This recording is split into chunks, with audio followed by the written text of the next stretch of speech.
This is the No Excuses Coaching Podcast with Ryan Montes and Alana Banks, where we discuss the mindset, the attitude, and the strategies of elite coaching. So I came across this article on Inc.com, and it answers the $1,000,000 question, which is, why is it so hard to change? And when I saw this article, I thought it would be like a really fun thing for us to talk about, because as coaches, that's what we do. We help people change. We help people create new habits. We help people get what they want. And this one is actually about the 16 voices in your head that stop you from reaching your dreams. So it's really not about change in like, you can't change because you've got some sort of external factor. It's mostly because you have some sort of internal reason or internal thing that's going on inside your head that's preventing you from changing. Yes.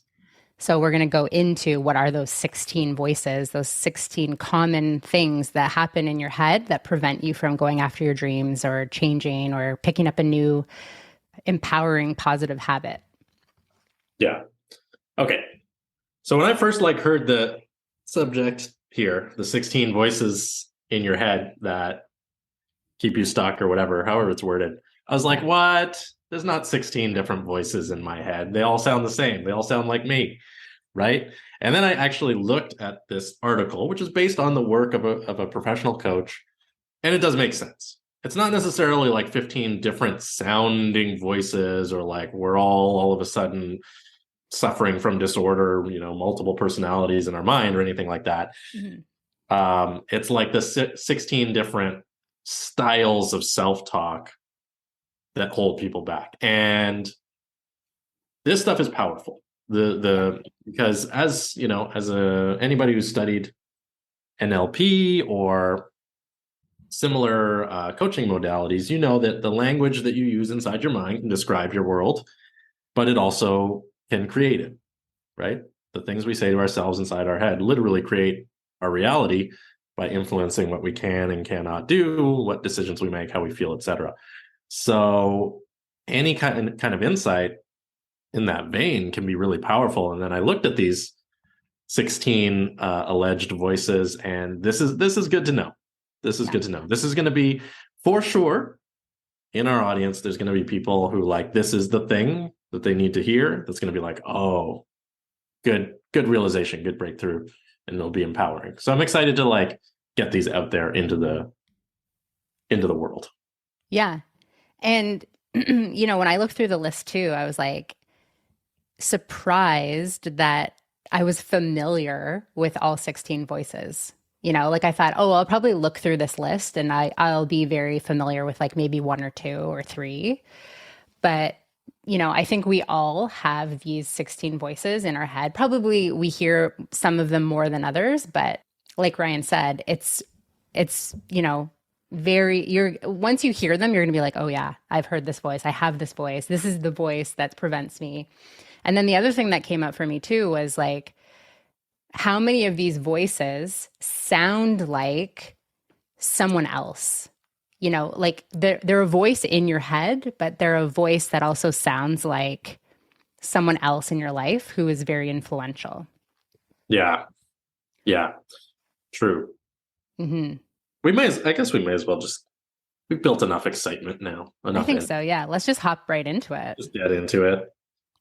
The one thing I did want to mention though, kind of in the intro to this whole article, is talking about this whole idea that in order to change, the driving force of the change needs to be greater than the restraining force, right? And I think this is a theory by someone. Kurt Lewin, the father of change theory, was one of the first people to recognize this whole idea of resistance. Okay, so let's talk about that for a second. Yeah. We want to change how was it worded? It says, in order to change, the driving force must be greater than restraining force. So in other words, what pushes you forward is just as important as what is holding you back. Okay. Yeah. And change comes when you have fewer roadblocks. And a lot of people look towards like external roadblocks, like, oh, I'm too busy, or like the excuses, the common excuses, right? Like, I'm too busy. I have this, I have that. I've got kids. I've, got a full-time job, whatever it is. But oftentimes those external like pieces of resistance are not the thing that's actually holding you back. The thing that's actually holding you back are these voices. It's you. It's the internal dialogue that you have in your mind. Yeah. It's actually not the external thing. Yeah. Yeah. Most of the time. Most of the time. Yeah. Yeah. Yeah. And we've touched on that before, because that part, that little bit, it's fair. These days, people are coming around to that understanding that, like that like the T Swift song. It's me. Hi, I'm the problem. Yeah. It's me. People are getting it now. Okay? Yeah, exactly. Thanks, T Swift. Yeah. And so I think that's why what this father of change theory is saying is like, in order to change, the driving force, so the thing that's going to drive you to make the change needs to be bigger than the resistance, needs to be bigger than that voice inside your head, which is why if you have a goal that you're dead set on, or you're just so passionate about it and nothing is going to stand in your way, that's when you kind of create that change. Or when you're like up against the wall, like you've got your back up against the wall, and you can't make excuses, you can't let that internal voice sabotage you, that's when you change. Yeah. Too, because the driving force is greater than the resistance. Yeah. Yeah. I think we got it. We got it. We got that. Yeah. We got that. People are like, okay, Alana and Ryan, who are the 16 voices? Okay, let's just talk about it. But we'll get to that when we get to that. Let's talk about the theory. Okay, number one. And these are good. Yeah, these are good. And you know what? We can whip through them fast. We don't have to stick around and keep listening, because we're not going to go into super great detail on each 16 of the voices. Yeah. If you want super great detail on 16 of the voices, you'll have to sign up for our Patreon, $1.38 per fortnight. No, we don't have that. That's not a thing. Anyways, number one is critic. The first voice is the critic. The critic. And in the article it gives a sample of what the critic might say, which is, just give up. You're not capable of doing this. You don't have what it takes, et cetera, et cetera. Mm-hmm. So this is sort of that classic self-doubt voice, like the not good enough, you can't do it. And I think most people have experienced this at one time or another. Of course, I have. I'm sure you have. Yeah. The critic. This is probably the least surprising of the voice, the so-called voices that we're going to hear about in this episode. Mm-hmm. But it's a good one to be aware of, because, hey, if you're going to be successful and you're going to reach the goals in life that you want to reach, you really need to recognize when the critic is speaking inside your own mind, and to not, allow it to inhibit you. Totally. And if you do find that this is something that's coming up for you, and you're not familiar with hypnosis, this is a really great tool to use if you've got a critic in your mind, because hypnosis is going to help you snap out of that. It's going to help you install a belief that you are enough, that you are capable, and you are worthy, and you are talented. So don't listen to that critic. Yeah. Yeah. I want to put a little warning on our episode at this point. And that is, you may or may not have these 16 voices. I think a lot of people will hear this and identify with most or all of them. But if you hear one of these descriptions as we get to it, and you're like, oh, that's not me, and I don't really have that problem, don't go searching for it in your mind, because you don't want to accidentally create a problem that wasn't there before, right? So this is good information, but don't fall into that trap of thinking you must be limited by all of these voices, and you need to overcome them. Maybe you've already overcome them, and they're long forgotten. So, Yes. keep that in mind as we go through these. Cool. Number 1, we got it. What's number 2, Elena? Number 2 is procrastinator. So the voice in your head that's like, I've got too much going on. This can wait till later. I'll do it like next month. Yeah. Yeah. Like this is the one that just kind of kicks the can further down the road. Yeah. I'm too tired right now. The procrastinator. That's another like super common one. common I think one. we've definitely talked about this. And, I think I've heard Mel Robbins talk about procrastination as it's not, what does she say about it? I think she says that it's actually a behavior or something like that. I don't know. I have to look back at it now, but yeah, you have the behavior of procrastinating. You're not necessarily a procrastinator. Yeah, that's a good point. Yeah. I like that. You're not necessarily a procrastinator. Yeah, but you can choose to procrastinate at times. Yeah, there was I think it was Mel Robbins actually. There's a little snippet of a talk. I think it was her, but it may not have been. And she was talking about the strategy of procrastination, where you think about something you need to do, you feel stressed, and in order to escape the stress, you choose to do it later, right? But if you identify, and that's straight out of NLP, by the way, that sort of style of breakdown. But if you choose to recognize that pattern, you can change it. Yeah, right? Exactly. Yeah. Cool. All right. Procrastinator. Cool. Good one. Next one. This sounds like it might be up my alley. The rebel. And the rebel says, according to this article, just this one time, it's not that big of a deal. YOLO. You can't tell me what to do. In fact, I hate being told what to do. I march to the beat of my own drums. Rules. What rules? LOL. Okay. Yeah. So the rebel is that. Yeah. Right? I feel like yeah, go ahead. I feel like the rebel is almost like, we talked about this many episodes back, but that whole idea of that I'm special. Right? Yeah. Like, I do it my way. I do it like I'm sort of like this special person that like can only do it this way or that way. And I don't follow the pack. do you know what I'm talking about?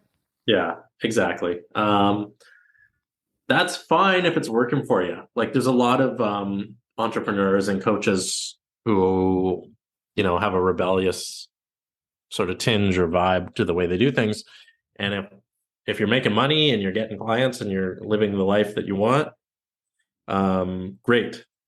But if the rebellious side of you is like quietly sabotaging you, it's like you're the entrepreneur and you're like, well, I don't need to make sales calls or post content to attract clients, but you don't have any clients, then maybe you do need to take sales calls and post content to attract clients. So the rebel, this is a double-edged sword. The rebel can set you free or it can keep you stuck, right? Yeah. Or like, let me give you one more example. There might be that voice, this could fall under the rebel, or maybe it falls under another category that says, well, I'm an entrepreneur. I can work whatever hours I want, so I can just sleep all day and I'll figure it out later, right? That's kind of a bit of a rebel voice because, the common belief or understanding is if you want to grow your business, grow your coaching business or whatever, you must do actual work, right? Yeah. So the rebel might tell you otherwise, especially because there's a lot of coaches out there these days that present themselves that way, right? Let's say, well, I don't do this, I don't do that, I don't do what other people do, and I'm getting great results. And I'm sure many of them are telling the truth, but it's not always the whole story that you're seeing, right? So exactly. Yeah, the rebel's an interesting one. The rebel's a tricky one. Yeah, I really identify with that one because I'm kind of that way too, where it's just like, I don't want to do what everyone else is doing. I want to do it my way. But what I've learned over the many years of like entrepreneurship is like, I can do some things my way, but many things, like it does help to kind of like follow the formula or follow what works for many people, and then add in like your own flavor, right? Like add in your own sort of rebelliousness to it, but like it does help to kind of follow the formula. Yeah. And I mean, I would argue too that probably if you're an entrepreneur, you're a rebel because like 9 to 5 didn't work for you. The cookie cutter approach doesn't work for you. Yeah. right? And so the rebel is probably like a voice that many people probably listening to this podcast, if you're an entrepreneur, identify with. But yeah, like recognizing like where you can be, where the rebel's voice is going to help you, and then where it's just sabotaging you. Yeah. Yeah. Agreed. Cool. Got it. Next one. Next one is, yeah, the cynic or underminer. Cynic, Ooh, underminer. yeah. So this is the one that's like, oh, it's not going to work out. There's no chance I'm ever going to succeed. I don't have the skills. I don't have the knowledge. Yeah. There's no point trying, right? So you're basically just this voice is just like, you can't do it. Yeah. So this is the voice, I think, also of overwhelm, right? Mm. The cynic, the underminer, the overwhelmed person. Don't even bother. There's no point in trying. You have so many other things going on. Yeah. The underminer, the cynic. I feel like this is also the voice of like someone else in your life, Could you be. know? Could be. Yeah. Could be your own voice, or it could be, yeah, parroted. That one's pretty self-explanatory, I think right? so. If Yeah. you recognize, you recognize yourself saying these things, there's no point in trying. Why should I even bother? I mean, I would push back against that, right? Yeah. If you want to accomplish something, you're gonna need to try, right? You're gonna need to make an effort. Good. All right. Number 5 is the controller. And the controller sounds like, according to this article, let's closely manage and monitor this. Actually, let's put in some rules and guardrails to make sure that we comply. What are you doing? You said you weren't going to do that. So it's like almost the micromanaging voice. Why does this keep happening? That overly controlling voice.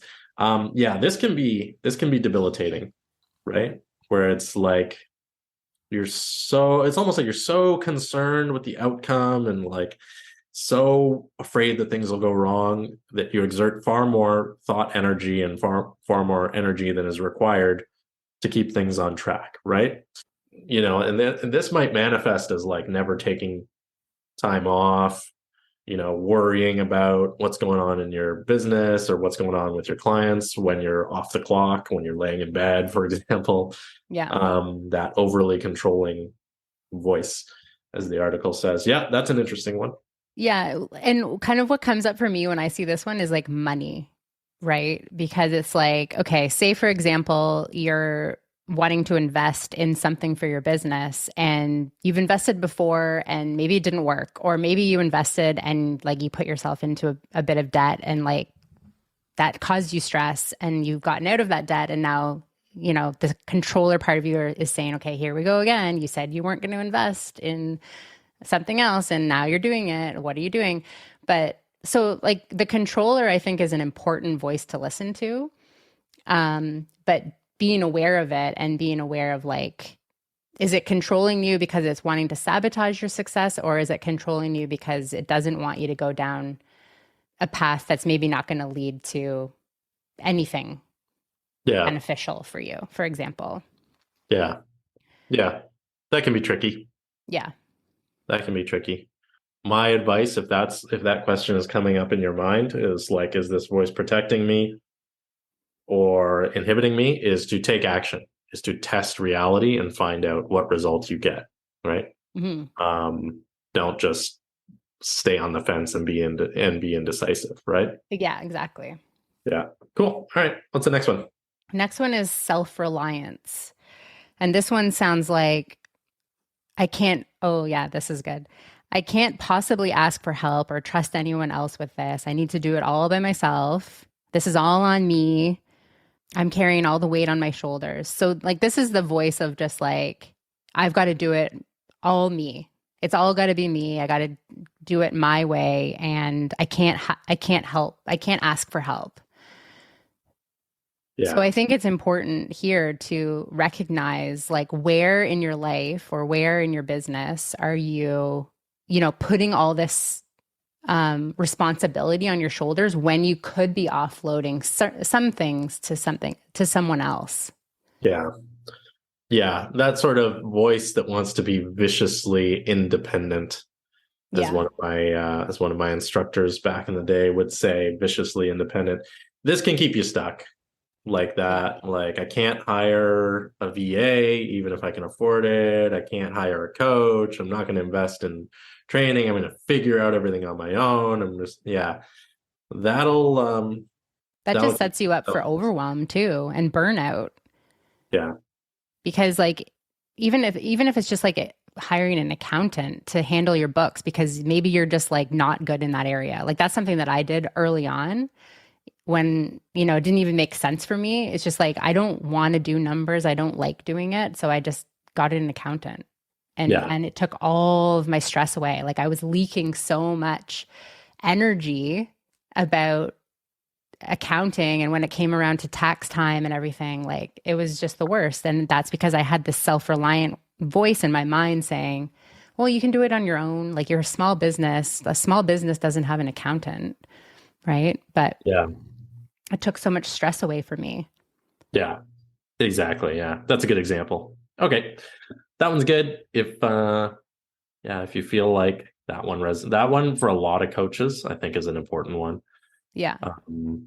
Because it's easy to justify, well, I'm not making a ton of money yet, so why am I going to, so maybe I shouldn't spend money on this or that, is part of it. But then also, like, being not viciously independent could also mean just collaborating with your peers a little more as well, right?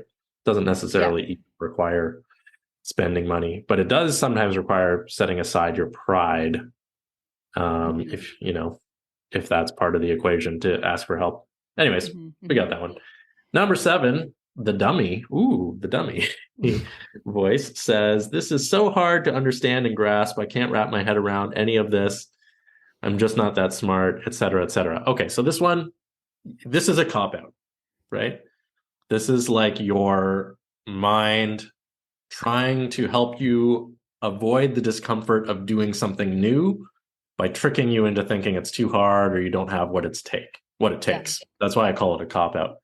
It's your mind, basically feigning ignorance or feigning incompetence, to avoid the discomfort of having to learn how to do something that you haven't done before, right?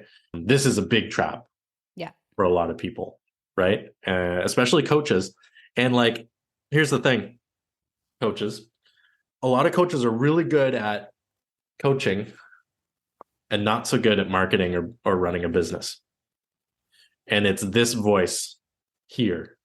Part of them is telling themselves, well, that business stuff is too hard. So I'm either going to outsource it or just do my best, right? And they wind up missing whole big parts of business, like being discoverable on social media, for example, is a huge one. It's it might be some of the other voices, but a lot of that is this, Yeah. right?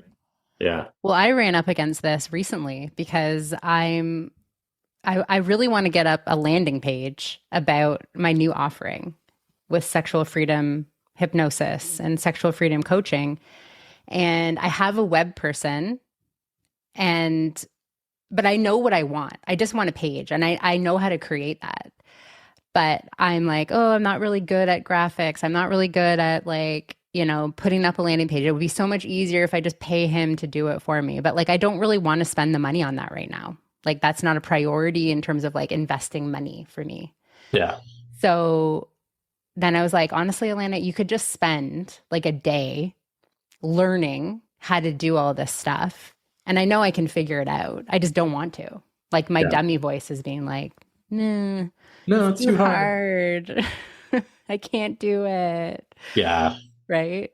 Yeah. But it's just a humongous excuse.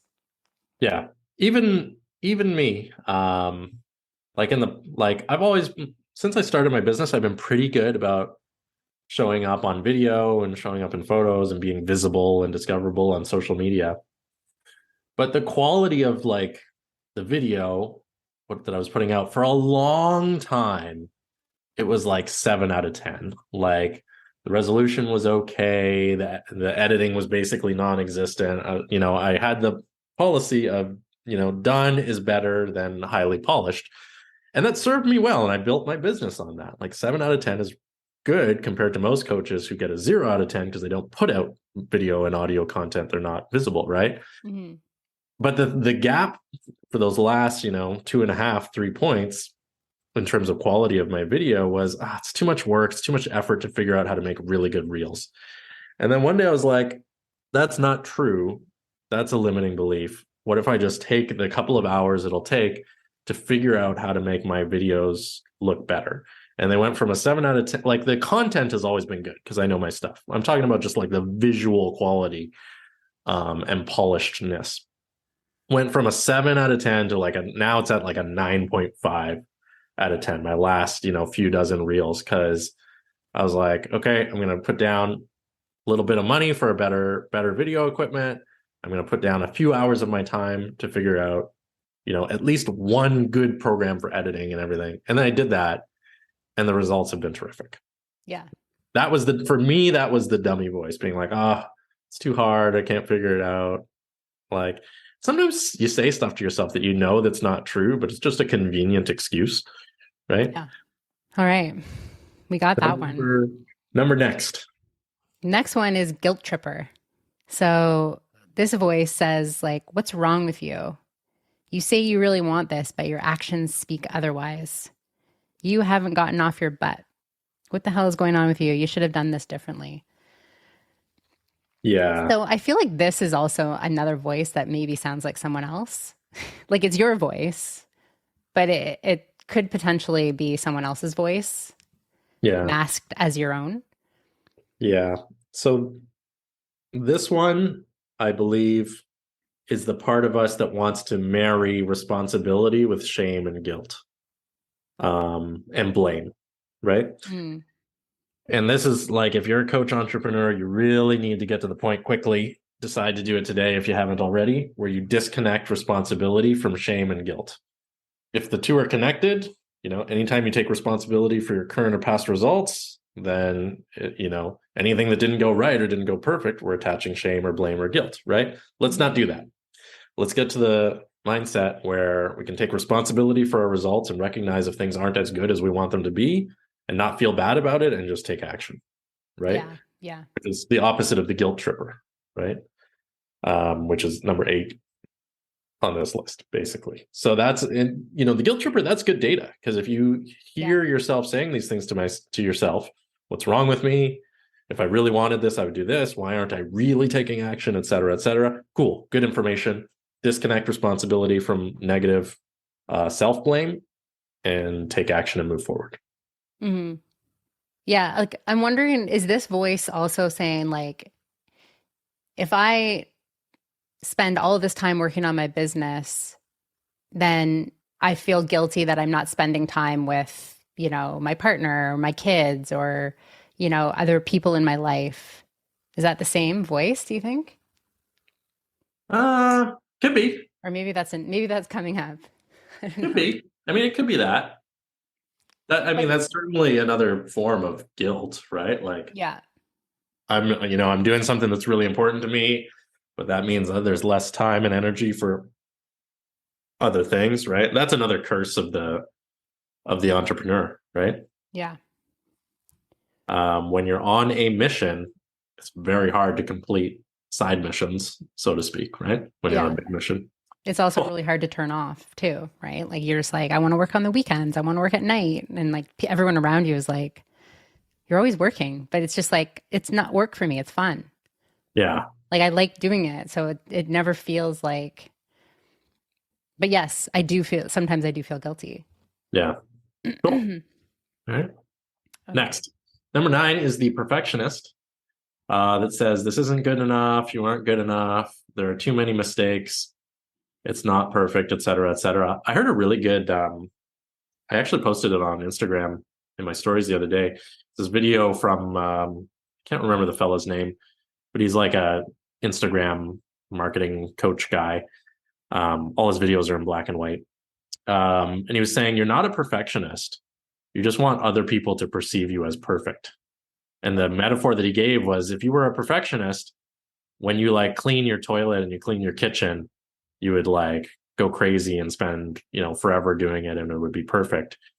But when you do your content for Instagram or whatever, that is how you behave. And that's because of who's going to see it, right? Yeah. I don't know that that necessarily applies to everybody, but I thought it was a fun kind of take on Yeah. perfectionism, right? Well, it's just talking about, I think he was talking too about how you're just seeking validation, Yeah. So you saw the right? same video that Yeah. I'm talking Yeah. about. Yeah. Cool. Yeah. So perfectionism, you know, I think it should go without saying at this point, but as a reminder, is the enemy of progress if you're an entrepreneur and you're Yeah. building a business. Like earlier, I said, my reels were 7 out of 10 for a long time, but the content was good, right? And hey, those 7 out of 10 reels built me a 6-figure business and Yeah. gave me financial and life freedom, right? It would have been a dreadful mistake to wait, the 4 years it took me to get around to making my real video quality 9.5 out of 10, because I would have left a whole bunch of money and business progress and clients served on the table, right? Yeah. You want to be polished, you want to have high standards, but not at the expense of forward movement, right? Yeah, exactly. Yeah. And I think this is important too for any hypnotherapists that are listening, because when I was just starting out, I was sort of had this like perfectionist thing around sound and recording my hypnosis for my clients. And I was so panicked about it.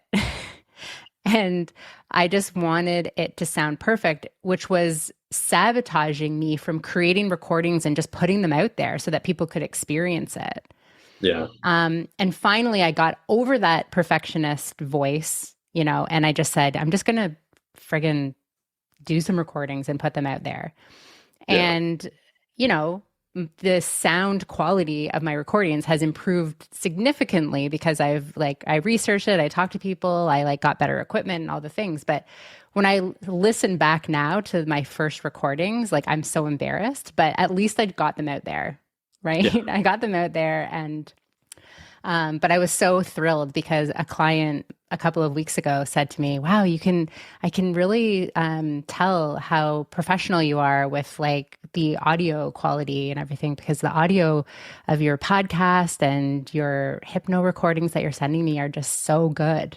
Yeah. And I was like, "Yes," it felt amazing because the sound quality that I was producing before was not what it is today. But Yeah. I still went out with it anyway. That's a good example. And I love the example of the sound quality for a hypnotist. I'll tell you folks that are listening, a lot of you know of Bob Proctor, and I'm a fan of Bob Proctor. And there was a time in my life where I went and I did his TIR program with a coach, and it was really cool and everything. And there is this Bob Proctor abundance meditation, which is basically a recorded hypnosis audio, and it's freely available. It's on YouTube. It has, I don't know how many million downloads. I don't know how many million people have heard it and heard it multiple times. And the sound quality, it sounds like, he called somebody on his cell phone and was like, "Hey, can you hold the phone up to a stereo and hit record? I need to say something important." And then they took that recording and just didn't edit it and didn't clean it up at all and put it on YouTube. That's what the sound quality sounds like. It's mono and echoey and distal. But I feel like that's the charm of that particular meditation, because I know the one you're talking about. You even know the one I'm talking about, right? And here's the thing, it works, right? And nobody cares, right? Because they listen to it and the content is good and he knows what he's talking about, and if he were a perfectionist and he was like, "Oh no, we got to wait until I'm in LA at the same recording studio where the Rolling Stones recorded their most significant album ever, and we're going to take a whole day and it's going to be 1,000 out of 10 perfect," it never would have happened. Yeah. Because busy people are busy people, right? So yeah, we've spent now a lot of time talking about number 9, perfectionist. I think we drove home the point. Are we perfectionists? Is that why? I don't think I am. I don't know. Maybe sometimes a little, whatever. A Anyways. little bit of Alana Banks trivia. That particular meditation that you're talking about was the catalyst for what I do today, which is a coach and hypnotherapist. Oh, I thought you meant sexual freedom hypnosis. And I was like, I don't see the connection between Bob's money hypnosis and sexual freedom, but hey, No, whatever. but that's how I It got could be a coach. into. So that flicked something on in your mind, hearing Yeah. his abundance meditation. Yeah. Folks, if you're interested, if you go on YouTube and you search Bob Proctor abundance meditation, 1,000% it'll pop up and you'll Yeah. find It'll it be the first.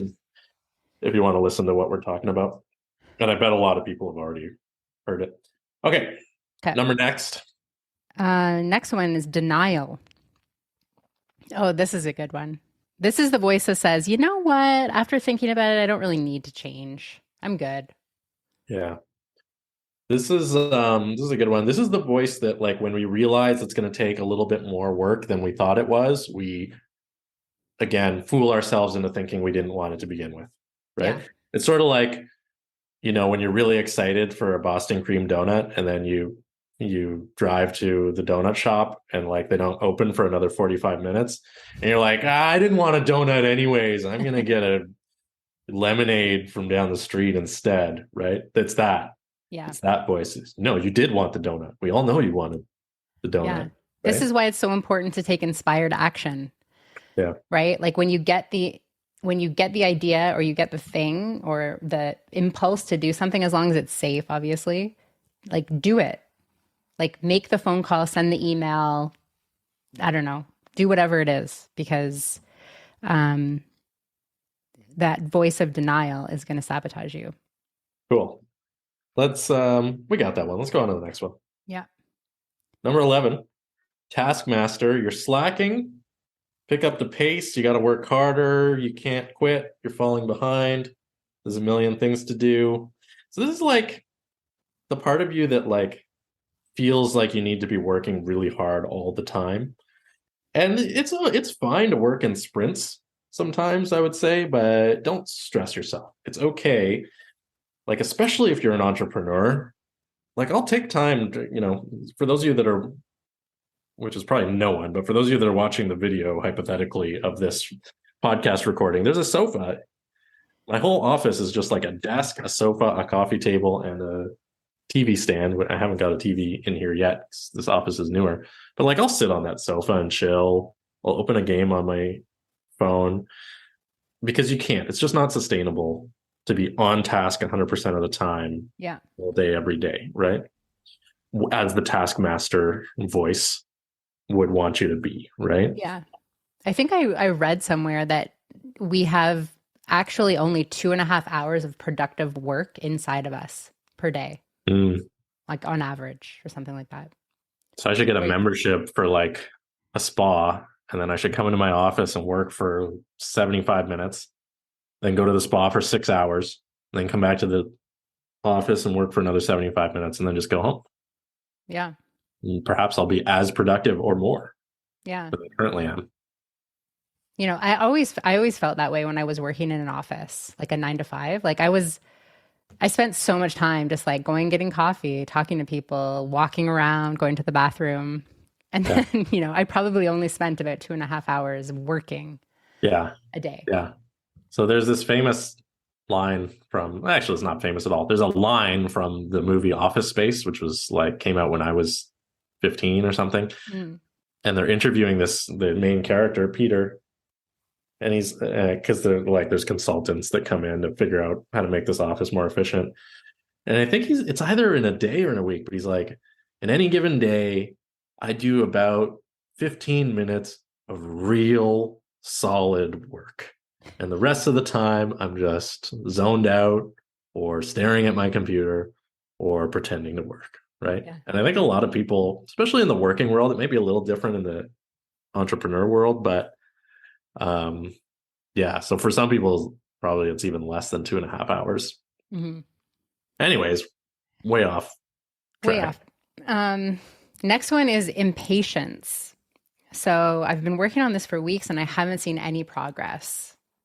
Yeah. I'm just spinning my wheels, going in circles. I'm wasting my time. This is what this voice sounds like in your head.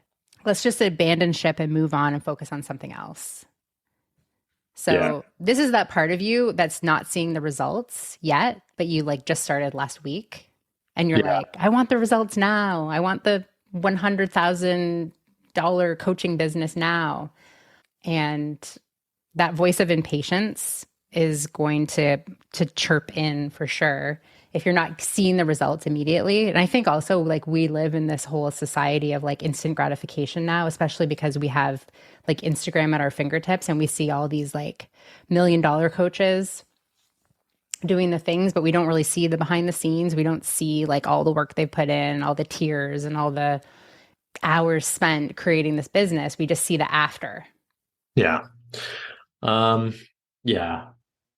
And sometimes it's even longer than that, right? Like, there's that great old metaphor of like the Chinese bamboo plant, you know, and you plant it and you water it and you nourish it year after year. And then on the 5th year, it shoots up in a matter of weeks, like many meters into the sky, because for those first 5 years, roots were just getting deeper and deeper into the ground, foundation being laid such that the roots were strong enough that when it was time for upward growth, it could rocket up and be strong, right? And sometimes that's the way, you know, your coaching business goes. You're doing work and it feels like you're talking to no one. And that's one of the check boxes I tell new coaches. You need to be comfortable feeling like you're talking and no one's listening for a while when you're getting started. You need to be patient. And then one day, you know, one of my mentors had this other metaphor. One day the dam breaks, all, you know, the fruits of all your efforts come flooding in, right? Yeah. Yeah. But there's that voice inside you that wants to be impatient, right? That wants results, that wants evidence that things are going well, when sometimes the evidence isn't immediately available. Yeah. Cool. Yeah. Melanie Ann Lair, who's another coach, like big time coach, she uses the pineapple as her kind of like metaphor because I think it takes 18 months for a pineapple to grow or something like that. So I don't know how many months it takes for a pineapple to grow. yeah, it's a long time, but so she uses the pineapple. I may have totally like is it 18 months or is it 5 years? I think it's 18 months or maybe 2 years. I don't know. If it's 18 months or longer, pineapples should be more expensive. Yeah. I'll just put that out there. Yeah. Anyways, number 13. Yeah. The conformer. Ooh. What are other people doing? I should do that. Don't worry about what I really want. Let's look at a certain way for my friends, family, colleague, etc. So this need or this unconscious desire to want to be like others, either, you know, maybe it's going to tempt you to go back to the 9-to-5 world if you're a coach entrepreneur, or it's going to tempt you to model other coaches who you see as successful, which is not necessarily a bad thing, but it could be a bad thing if you're not careful, right? So, yeah, like and also there's a difference between modeling and conforming. It was just what I was going to add. Yeah, like I think that modeling is okay, but I think if you're just like bouncing around being like, oh, well, this is working for her, so I'm going to do that. And oh, wait, this is working for him, so now I'm going to try that. Like, I would say don't do that. Yeah. Because then you're just like bouncing around and like trying out a bunch of things because you're trying to conform to what's working for other people. But like, you know, model a person who you know is doing well, right? And try that for a while or do that for a while. And then if it's not working, then like maybe you bounce to something else. But I think that the conformer voice is kind of a dangerous one because if things aren't working for you, for example, then it's going to send you on this total like wild goose chase. Yeah. Yeah. Okay. We got that one. We got 3 more. Let's bulldoze through these last 3. Bang them out. Number 14. You go ahead. What's number 14? Number 14 is destroyer. So this one is just like the full on sabotager, right? Like why even bother? You're in way over your head. Just give up and throw in the towel. Like this is when you're just so friggin' frustrated. Yeah. I was here a few weeks ago, to be honest. Yeah. My destroyer voice was like loud, very loud. But I mean, I knew. You recognized what was happening. For what it was. Yeah. Yeah. This is just, you know, the part of you that doesn't like discomfort, you know, kind of speaking up and yeah. Cool. Yeah, that's a good one. Number 15, the bypasser. Ooh. this I this like is this a, one. yeah, so according to the article, by the way, this article is from inc.com. We should probably mention that. The bypasser says, let's get high or drunk, Netflix and chill anyone. I don't want to feel anything. So let's meditate and let everything just melt away. Let's go shopping, a little retail therapy, never hurt anyone. There's some interesting Who wants ice cream? cliches slash stereotypes built into this part of the article. Who wants ice cream? Yeah, that part of you that's just like overwhelmed is like, okay, let me just distract myself from reality. And there's a difference, ladies and gents and folks, between taking a mindful break and conscious choice for rest and escaping the responsibilities of life. Yeah. Yeah, and I mean, obviously, I'm not going to give anybody a moral or ethical speech or preach, but like using drugs or alcohol to escape responsibility, is an immediate red flag, probably. Yeah. But at the If you're same an time, entrepreneur growing a like business. if you're feeling kind of burnt out or overwhelmed, take a break. Yeah, that's fine. Yeah. Fine line between taking a break and being a bypasser, Yeah. as the article says here. Yeah, cool. And just what, the awareness there is so key. Okay, what's the last one? Yeah. Last one is the planner. So the voice that says, I'm not ready, but one day I will be. Before I can really get started, I need to develop the right plan, cultivate the right skills, purchase the right tools, take the next course, right? Learn more stuff. So this one, it's just really that piece of you that doesn't feel ready. Like feels like it's got to do more, buy another book, read more stuff, get another certification. Yeah, the procrastination by education. Yeah. Kind of Purchase voice. more tools. Like, oh, I can't do the hypnosis recording because I don't have a proper microphone or I don't have this, audio editing software or whatever it is. Like you can really just use your iPhone to do one of your any first phone. And you know what? These days, like just to hop on that particular excuse, these days, the way technology has advanced, you can buy a microphone at Dollarama, which is a dollar store in Canada. And on Amazon, you can get access to really cheap equipment. But yeah, any cell phone, any smartphone can record decent quality sound these days. Yeah. Cool. So that's it. That's it. Those are the voices. Yeah. Those are the voices to watch out for. Begs the question, how can you prepare yourself for these? What do we do to circumvent them? Learn NLP, learn hypnosis, or visit with a hypnotherapist or a coach like Alana to install the tools to inoculate yourself against, all these different forms of self-sabotage, basically. Yeah. And also just like identifying and really getting to know like where the resistance is for you. Like, some of these voices may not resonate, but some of them may be very strong. And like by breaking them down this way for you, you may be realizing now like where your resistance is and what parts of you get triggered or what parts of you get triggered and like make you go into that stress response. So then you're just like, well, I'm not doing it, or I'm going to go do something else. Right. So awareness is always key. Yeah. Yeah. Agreed. I like it. Cool. All right. Yeah. So that's it. That's it. I'm closing the article.